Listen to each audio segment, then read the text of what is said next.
Iron ore prices aren't great, but look, the lower energy costs are having a good impact upon agriculture. As I say, agriculture is undergoing a bit of a boom at the moment with those free trade agreements I mentioned earlier. And look, the positive aspects of slow growth in the resource sector is that it diversifies the economy, it broadens our reach, and look, there are a number of opportunities that are being opened up simply because the emphasis has gone off the resources sector. So the Australian economy is going okay. Michael, you're a politician. I get the fact that you're positive as well, but gas prices, LNG prices coming off, iron ore, coal, these are big negatives for Australia. You've got to be really concerned about demand, and it's the demand side of the equation that needs addressing, especially countries like China.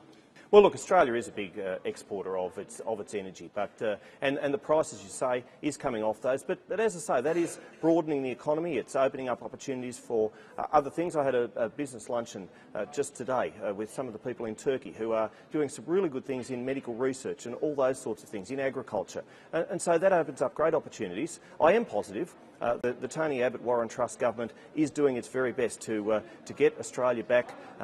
Really booming as far as the economy is concerned. We haven't quite reached that yet, obviously, but you know, the signs are good, and we're getting on with the job. And yet you have been very critical of your own Prime Minister. You talk about the good things that the government is doing. Do you think we need a new Prime Minister in Australia?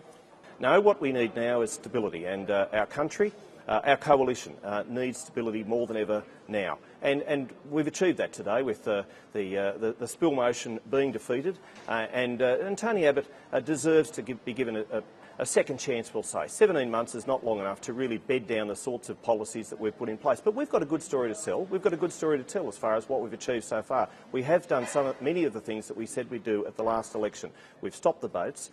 We're building the roads of the 21st century. We're getting on with the job of paying down the debt that we inherited. And we're doing all those sorts of things to make sure that Australia ticks well in the global scene. It's well documented. You've said Tony Abbott is out of touch. He's not listening to voters, and others say he doesn't just ignore advice, he actively evades advice as well. Is that still true? Tony Abbott is like anybody. He makes mistakes. I make mistakes. Journalists. He's the Prime Minister. He is indeed, but Prime Ministers are still allowed to make mistakes. And I think he did make a mistake with the Prince Philip knighthood. I think that would be recognised Australia-wide, but he recognises the fact that he needs to make more consultation with the backbench, with the people of Australia. He said that he's acknowledged the fact that he's made a mistake. He's acknowledged the fact that he's going to be more consultative and move on. So I think we need to give him the chance. You don't think there's going to be another challenge in the immediate future to Tony Abbott? I don't believe so, no, and certainly the National Party, of which I'm a representative, is very much behind him as Prime Minister. We went to the September 2013 election with a raft of policies. We're getting on with the job of implementing those policies. We're, as the National Party, are right behind him. I think the Liberals have shown today too that they're broadly supportive of him. The spill motion was defeated, and I think we now need to get on with the job of providing the unity that Australia craves, and get on with the job of governing Australia the way Australia needs to be governed. And one more question. You're pretty sure that Prince Philip doesn't need any more titles? Indeed not. Thanks very much indeed, Michael. Thank you very much.